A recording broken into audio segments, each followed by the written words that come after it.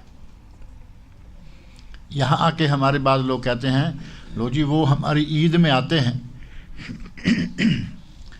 ہماری عید الاضحیٰ میں، ہماری عید الفطر میں وہ آتے ہیں، شریک ہوتے ہیں، باقاعدہ مبارکبادیں دیتے ہیں، ہمارے وہ خوشیوں میں ہمارے ساتھ شامل ہوتے ہیں. اب ان کی جب ہولی آئی، دیوالی آئی، یہ دو ہیں، اور بھی شاید کچھ اور ہوں گی، ان کے تہوار چلتے رہتے ہوں گے، جو موٹی موٹی معروف ہیں یہ ہولی دیوالی ہی ہیں. ہولی دیوالی آئی اور مسلمان نے جا کر ان کو میری ہولی یا ہیپی ہولی، میری دیوالی یا ہیپی دیوالی کہا. عیسائی آیا تو اس کو ہیپی کرسمس، میری کرسمس کہا. یہ مسلمان کے لیے جائز نہیں ہے. آپ ان کو کھانا کھلا سکتے ہیں، لیکن مذہبی تہوار پر، ان کے مذہبی تہوار پر ان کی خوشی میں شرکت کرنا، ان کا بنایا ہوا کھانا کھانا اور ان کی دعوت کو قبول کرنا یہ جائز نہیں، اور مبارکباد دینا تو بالکل گناہ ہے. علامہ محمد بن صالح العثیمین رحمۃ اللہ علیہ، علامہ قسیم، علامہ سعودی عرب اور دنیا بھر کے علماء میں وہ معروف تھے، بلکہ عوام الناس میں بھی وہ بڑے معروف تھے. ان کی کتابیں اردو میں، انگلش میں آ چکی ہیں. انہوں نے اس سلسلہ میں ایک فتویٰ جاری کیا تھا کچھ عرصہ پہلے. انہوں نے اس میں میری کرسمس، ہیپی کرسمس وغیرہ، چونکہ زیادہ یہاں تو وہی ہوتا ہے، معلوم ہے، معروف ہے. وہ ایک بابا صاحب بھی بناتے ہیں عیسائی لوگ، اور ان کا سارا اسپیشل ایک میرا خیال کرسمس ٹری بھی ہوتا ہے، کوئی درخت ہے، اس میں موم بتیاں لگا، یہ کر. آج کل تو بجلی کے رنگ برنگے بلب ملتے ہیں. وہ ایک کرسمس ٹری بناتے ہیں، ایک کرسمس بابا بناتے ہیں. بابا کا نام کیا ہے؟ Santa Claus. اب یہ سینٹا کلوز بھی بنایا ہے اور درخت بھی بنا کے کھڑا کر دیا ہے، اور مسلمانوں کو بھی دعوت دی ہے کہ آؤ ہمارے ساتھ شریک ہو جاؤ. مسلمان شرکت کرنے کے لیے جاتا ہے، انہوں نے دعوت رکھی ہے. اب ٹھیک ہے، سینٹا کلوز کو بھی کچھ نہیں کہیں گے، اس ٹری کو بھی کچھ نہیں کہیں گے. انہوں نے کہا کہ آؤ ہمارا کرسمس ہے، ہماری اس خوشی میں شرکت کرو. اگر کوئی مسلمان ان کی خوشی میں شریک ہوتا ہے اور جا کے ان کو ہیپی میری کرسمس بھی کہہ دیتا ہے، تو اس کا معنی یہ ہے کہ اس نے ان کے تہوار کو شرعی حیثیت میں صحیح قبول کر لیا۔ جب ہیپی میری کے الفاظ استعمال کیے تو معنی یہ کہ یہ مان گیا کہ تمہارا دین بھی صحیح ہے، ہمارا بھی صحیح ہے، تمہارا یہ کرسمس بھی ٹھیک تہوار ہے، ہمارا بھی ٹھیک ہے۔ ان معنوں میں ہیپی میری کرسمس کہنا یا ہیپی میری ہولی دیوالی کہنا یہ قطعاً جائز نہیں ہے۔ کھانا کھائیے، کھلائیے، شادی میں کھلائیے، بچے کے ولیمہ میں، بچے کے عقیقہ میں کوئی حرج نہیں ہے۔ اور کوئی آپ کو کسی کو بہت بڑی کامیابی ملی، کاروبار شروع کیا، اس میں آپ اس کی شرکت کر سکتے ہیں، کروا سکتے ہیں، لیکن جہاں تک مذہبی تہوار ہے وہ نہیں۔ معاشرے میں رہتے ہوئے جتنا ضروری ہے وہ ضرور کریں، کیونکہ خود نبی صلی اللہ علیہ وسلم سے یہ ثابت ہے۔ ایک لڑکا نبی صلی اللہ علیہ وسلم کی خدمت کیا کرتا تھا، ظاہرہ کے مدینے میں ہی وہ رہتا ہوگا، اس کے ماں باپ بھی مدینے میں رہتے ہوں گے۔ وہ بچہ بیمار ہو گیا، نبی صلی اللہ علیہ وسلم اس بچے کی عیادت کرنے کے لیے اس کے گھر گئے۔ دیکھا کہ بچہ اپنی چارپائی پر بیمار پڑا ہوا ہے، جا کے پوچھا، حال احوال خیر وفیت دریافت کی، اور ساتھ ہی اسلام کی دعوت دے دی بچے کو۔ بچہ صاحب فراش ہے، وہ قریب المرگ ہے، اور نبی صلی اللہ علیہ وسلم نے موقع کو اچھا غنیمت سمجھا کہ یہ بچہ ہمارا خادم بھی رہا ہے، اور یہ بچہ شاید اب اس بیماری سے اٹھتا ہے نہیں اٹھتا ہے، اسلام کی دعوت دیتے ہیں۔ نبی صلی اللہ علیہ وسلم نے اس بچے کو دعوت دی کہ اسلام لے آؤ۔ جب یہ الفاظ آپ نے کہے کہ اسلام لے آؤ تو ساتھ ہی بچے کا باپ کھڑا تھا۔ بچہ ظاہر ہے کہ چھوٹا ہے، ناسمجھ ہے، اپنے باپ کے کھاتے میں ہے، ابھی باپ اس کا کفیل ہے، سپانسر ہے۔ یہ یہاں جو سپانسرشپ ہوتی ہے وہ نہیں تھی، باپ کے کھاتے میں ہے ابھی بچہ، تو ظاہر ہے کہ وہ کوئی بھی کام کرنے لگے، بچے عموماً اپنے ماں باپ کی طرف صرف دیکھیں تو معنی یہ ہوتا ہے کہ یہ کام میں کروں یا نہیں کروں۔ کئی لوگوں نے اپنے بچوں کو بڑی اچھی اچھی عادتیں ڈال رکھی ہیں۔ آپ کے پاس بچہ آیا، جیب سے آپ اس کو 5 ریال، 10 ریال، 100 ریال کا نوٹ نکال کے دیجئے، بچہ ہاتھ نہیں لگائے گا، بالکل نہیں۔ اس کے پیسے، حالانکہ پیسہ آپ کو معلوم ہے ہر آدمی کو بڑا پیارا ہے، یہ بات میں کرتا رہتا ہوں کہ ہر آدمی پیسے کے پیچھے، پیسے پر مرتا ہے۔ پیسہ جیب سے نکلنا نہیں چاہیے، آئے تو ٹھیک ہے، جانا نہیں چاہیے۔ بڑا کیا بچہ کیا، بچے کو نوٹ پکڑا دیجئے، پکڑ لے گا، واپس مانگیے نہیں دے گا۔ ابھی وہ ناسمجھ ہے، اسے پتہ ہی نہیں نوٹ کیا ہے، لیکن دولت اتنی پیاری ہے کہ ہر آدمی کو اس کے ساتھ پیار ہے۔ کچھ لوگوں نے بچوں کو اتنا اچھا یہ اخلاق سکھلایا ہوا تھا کہ یہ نہیں کہ کوئی بھی ریال نکالے اور جھپٹ لو، آپ اس کو پکڑاتے رہیے، نہیں لے گا، باپ کی طرف دیکھے گا، ماں پاس ہے تو ماں کی طرف دیکھے گا۔ اگر وہ اجازت دے دیں گے کہ لے لو، تمہارا چچا ہیں، انکل ہیں، بھائی ہیں، تب لے گا، نہیں تو نہیں لے گا۔ تو یہ ایک اچھی عادت ہے، اپنے بچوں کو اس طرح کی عادت ڈالنی چاہیے۔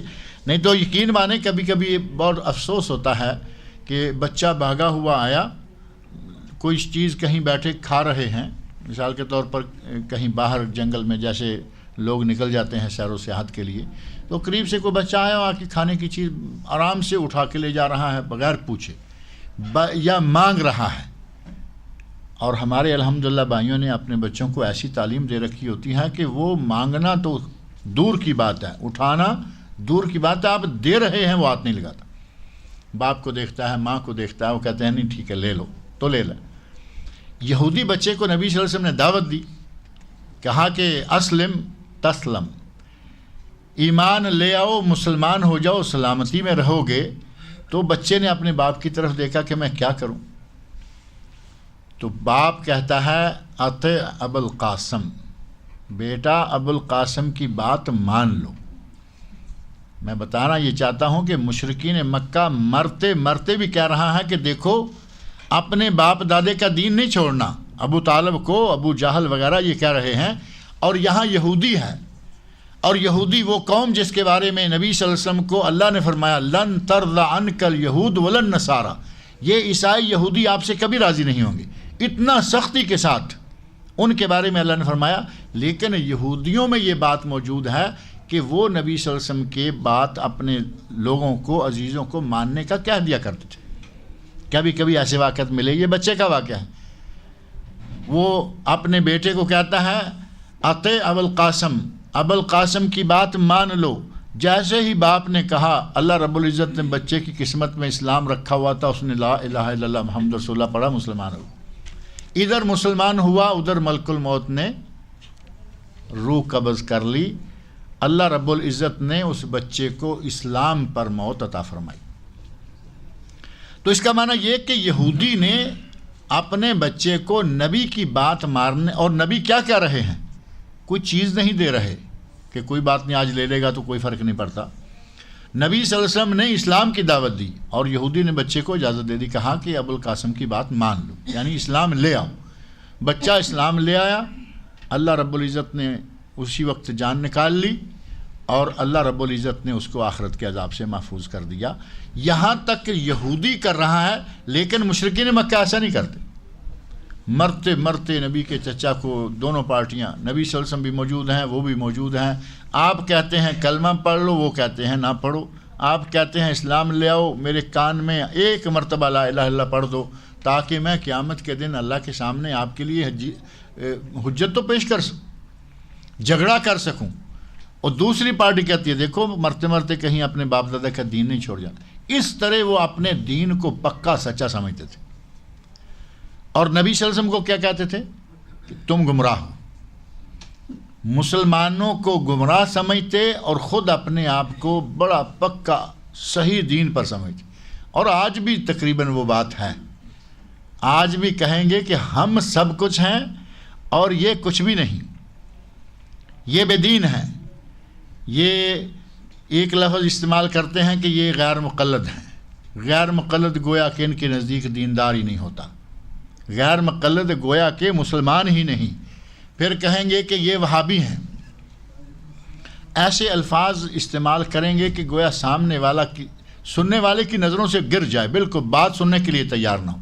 آج بھی اہل توحید کو، اہل دین کو اس طرح کے الفاظ کہہ کے چھیڑا جاتا ہے یا تانے دیے جاتے ہیں، یہ شروع سے چلتا آ رہا ہے۔ نبی کو کہا کہ تم گمراہ ہو۔ اب اگر نبی گمراہ ہے تو راہ پر کون ہے؟ اگر نبی کو گمراہ مانیں گے تو راہ پہ کون ہوگا؟ نبی ہی تو سب سے زیادہ صحیح راہ پر ہوتا ہے، کیونکہ اللہ کے ساتھ اس کا ڈائریکٹ تعلق ہے۔ اللہ نے اسے نبی بنایا، اللہ نے اسے صحیح راہ دکھائی، اور صحیح راہ دکھانے کے لیے نمائندہ اپنا مقرر کیا، اور اسے ہی کہہ رہے ہیں کہ تم گمراہ ہو۔ اللہ رب العزت نے ان کی اس بات کا رد کرتے ہوئے فرمایا کہ ان لوگوں سے کہہ دو کہ ہمارا رحمان تو، ہمارا رب رحمان رحیم اللہ ہے، آمنا بہی، ہمارا اس پر ایمان ہے، وعلیہ توکلنا، اور ہم اسی پر توکل کرتے ہیں۔ ہمارا اس پر ایمان ہے، ہمارا اسی پر توکل و بھروسہ ہے۔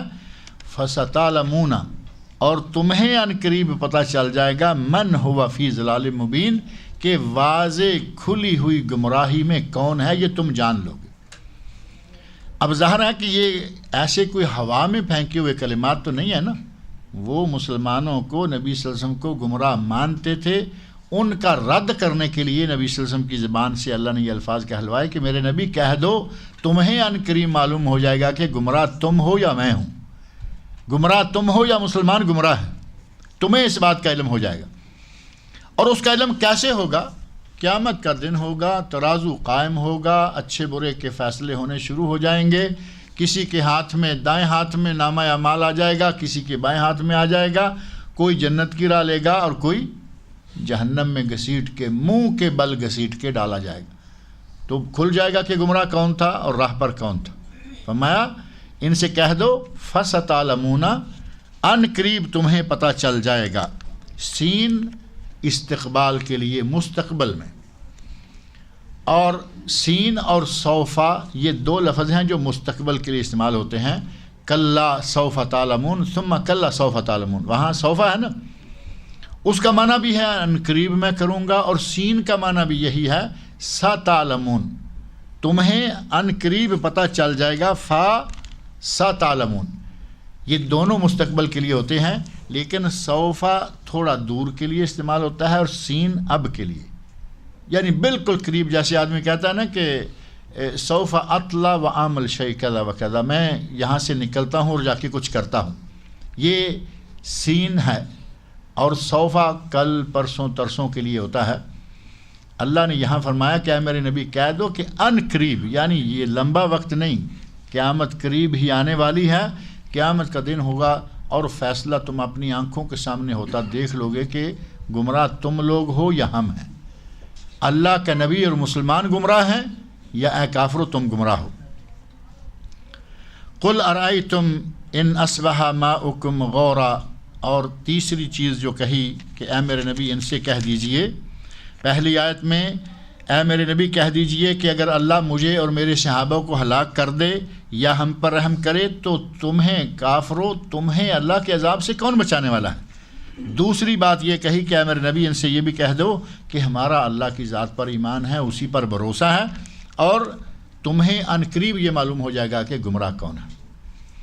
اور تیسری بات یہ کہی قل ارائیتم، میرے نبی کہہ دو اے کافرو تمہارا کیا خیال ہے، ان اصبح ماؤکم غورن، اگر یہ تمہارا پانی نیچے چلا جائے، ہم 30-35 فٹ بورنگ کرتے ہیں، نیچے سے پانی نکل آتا ہے، اور یہاں تو میرا خیال اتنی بھی ضرورت نہیں پڑتی، پانی چاہے کڑوا ہی نکلے گا، نمکین نکلے گا، سمندری علاقہ ہے، لیکن تھوڑا نیچے سے پانی جلدی نکل آتا ہے۔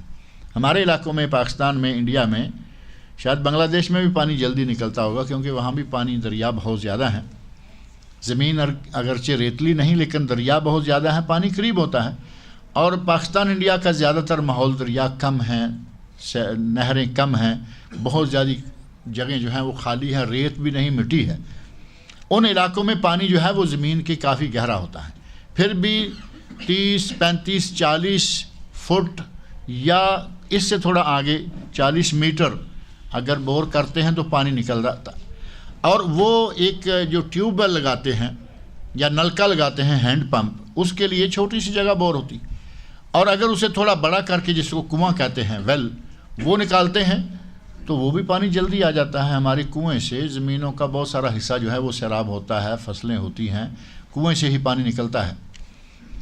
آج کل کنواں ویسے کم ہو رہا ہے، ٹیوب ویل آ رہے ہیں اور وہ سارا سسٹم جو ہے نا وہ موٹروں سے ہی چل رہا ہے، لیکن اب بھی کنویں ابھی تک بھی موجود ہیں، گائے بھینس وغیرہ چلا کے وہ پانی جو ہے وہ نکالا جاتا ہے۔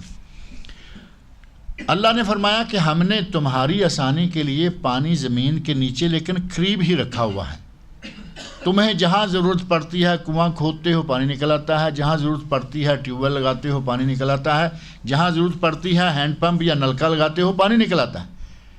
اور ساتھ ہی قل ارائیتم ان اصبح ماؤکم غورا، اے میرے نبی کہہ دو کہ ہمیں بتاؤ تو صحیح، اگر یہ پانی زمین کے بہت نیچے چلا جائے، اگر اللہ اس پانی کو زمین کے نیچے کر دے، فمن یاتیکم بماء معین، تو پھر بتاؤ کہ تمہارے لیے نتھرا ہوا صاف ستھرا پانی کون لائے گا۔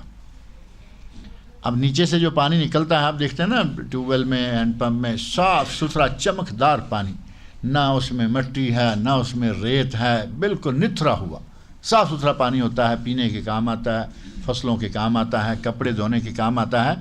اللہ رب العزت فرما رہے ہیں کہ اگر یہ پانی ہم اس کو زمین میں بہت نیچا لے جائیں گے تو کون اس کو اوپر لائے گا؟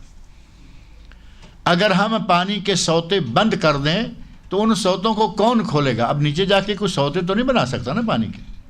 سائنس نے بڑی ترقی کر لی، لیکن جہاں پانی نہیں ہے سائنسدان وہاں پانی پیدا نہیں کر سکتے۔ اب کسی علاقے میں پانی نہیں ہے، آج تک کبھی کسی سائنسدان نے یہ نہیں کہا کہ نہیں ہم نے کچھ گیسیں چھوڑ دی ہیں، ہم نے یہ کر دیا وہ کر دیا، اب آپ 30-35 میٹر نیچے یا اتنے فٹ نیچے لے جائیں پانی نکل آئے گا، یہ آج تک نہیں ہوا، نہ کبھی ہوگا، کیونکہ یہ معاملے اللہ نے اپنے ہاتھ میں رکھے ہوئے ہیں، کہاں پانی کہاں نہیں۔ اللہ نے فرمایا کہ اگر تمہارا پانی نیچے چلا جائے فَمَن يَأْتِيكُم بِمَاءٍ مَّعِينٍ، تو پھر یہ صاف ستھرا پینے والا نتھرا ہوا پانی کون لائے گا؟ اللہ کی نعمت ہے نا یہ پانی۔ قرآن کریم میں اللہ نے فرمایا کہ پانی سے ہی ہر چیز جو ہے وہ زندہ ہے، ہر زندہ چیز کو اللہ نے پانی سے ہی بنایا ہے۔ اب یہی پانی اگر نیچے چلا جائے گا کوئی اسے نکال نہیں سکتا، کسی کے بس میں نہیں ہے کہ وہاں پانی کے سوتے کھولے، پانی کے لیے نیچے زمین کے اندر کہاں کہاں سے اللہ پانی اکٹھا کرتا ہے۔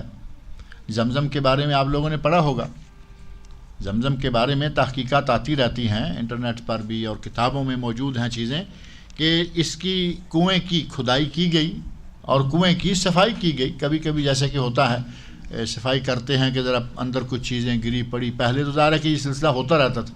آج تو کنواں دیکھنے کو نہیں ملتا نا.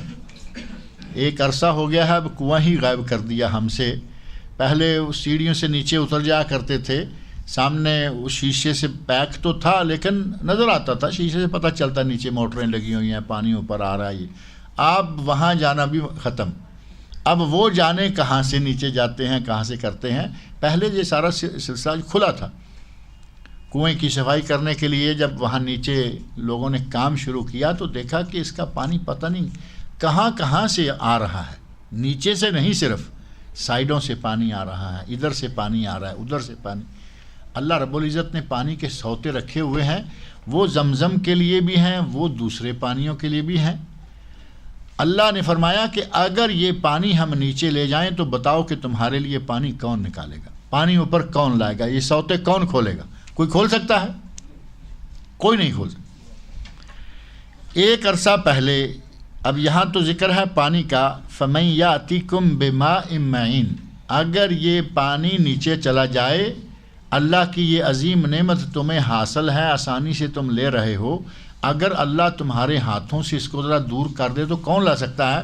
اب یہاں اس ماحول میں اور خاص طور پر اس علاقے میں جو گلف کا علاقہ ہے, اس علاقے پر ایک چیز اور تھوڑا سا غور کریں تو وہ بھی فٹ آتی ہے اور فٹ کرنی چاہیے, اور اہل گلف کو, اہل خلیج کو سوچنا چاہیے. اللہ رب العزت نے ان کو کالا سونا بے شمار دے رکھا ہے نا. یہاں کالا سونا, پٹرول ہے, گیسیں ہیں, ڈیزل ہے, یہ ہے, جتنی بھی باقاعدہ یہاں تو یونیورسٹیز ہیں جو کام کر رہی ہیں. یہ KFUPM یہی ہے نا, کنگ فہد جامعۃ البترول والمعادن. یہ پٹرول کی یونیورسٹیاں یہاں کام کر رہی ہیں, اس لیے کہ یہاں پٹرول مل رہا ہے, بے شمار مل رہا ہے. اور کہاں سے ملتا ہے؟ اللہ رب العزت نے سعودی عرب کو نوازا ہوا ہے, کہیں تھوڑا سا گڑھا نکالتے ہیں, نیچے سے پٹرول نکل آتا ہے. بہت آسانی ہے. سمندروں کے اندر سے پٹرول نکالا جا رہا ہے, لیکن اس پہ بڑے خرچے اٹھتے ہیں. رگ بناؤ, سمندر کے اندر جاؤ, کیا کیا, ہیلی کاپٹر سے آدمیوں کو لے کے جاؤ, لے کے آؤ, 10 دن اندر, 10 دن چھٹی, وہ بہت زیادہ اخراجات پڑتے ہیں. سعودی عرب میں جگہ جگہ آپ رات کا سفر کریں, اگر پٹرول کے کنویں دیکھنے ہیں, دن کو تو شاید پتہ نہیں چلے گا, رات کا سفر کریں, مکہ سے مدینہ آئیے, یا ریاض سے مکہ جائیے, یا مدینہ سے قصیم ہوتے ہوئے واپس آئیے, آپ کو دائیں بائیں آگ کے الاؤ نظر آئیں گے, بڑے اونچے اونچے جلتے.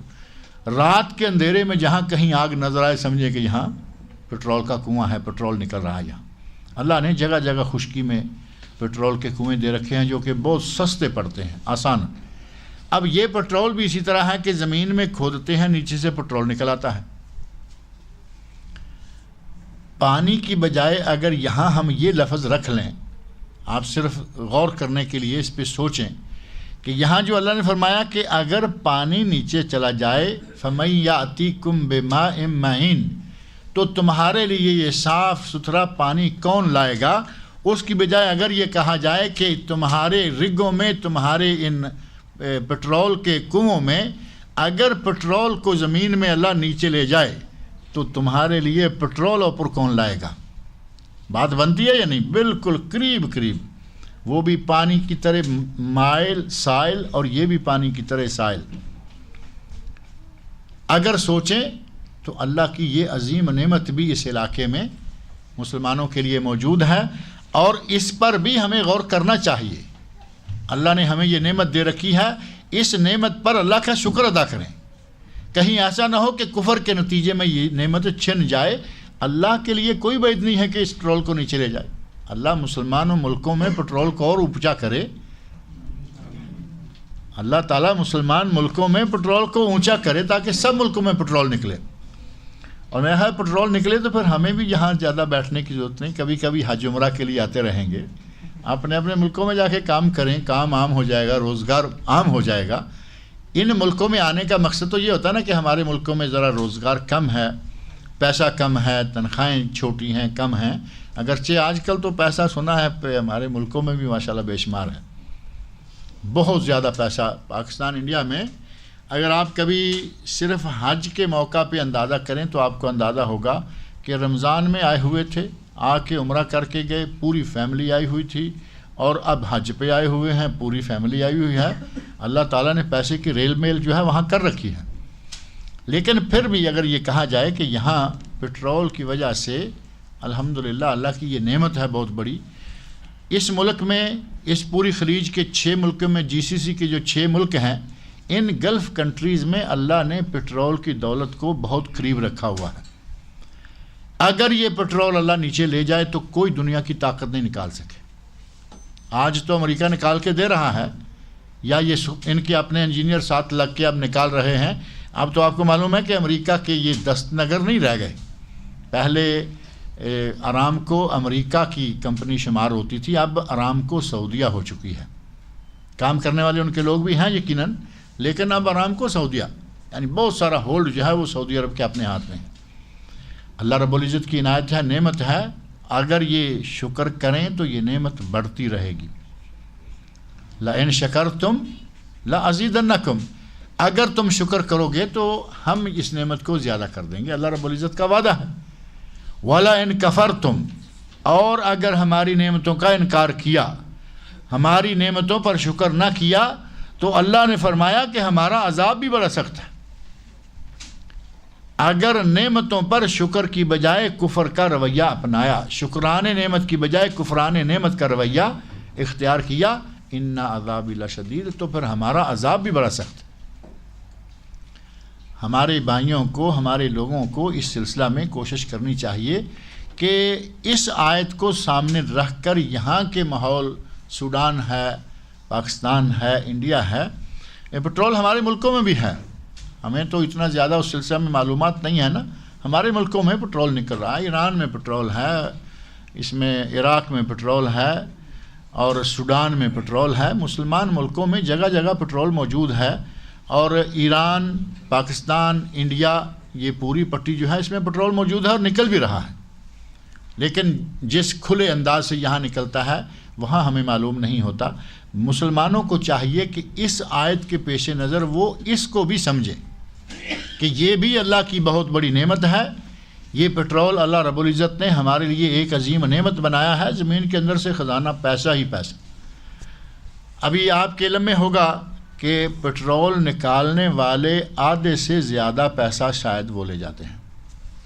پٹرول نکالنے والی کمپنیاں جو تھیں، اب یہ پہلی بات ہوگی نا، جب شروع میں نکالا تو شروع میں جب یہ نکالا جاتا تو شاید ملک والوں کو 25% ملتا تھا۔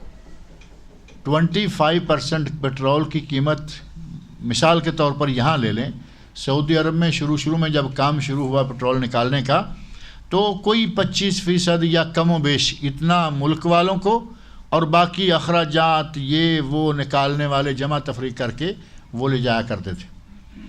اب جب ارامکو سعودیہ ہو گئی ہے تو ظاہر ہے کہ یہ نسبت بھی بدل گئی ہوگی، اب ان کو تنخواہیں ملتی ہیں، باقی الحمدللہ ہمارے سعودی عرب کو، ہمارے خلیج کے ملکوں کو پیسہ مل رہا ہے۔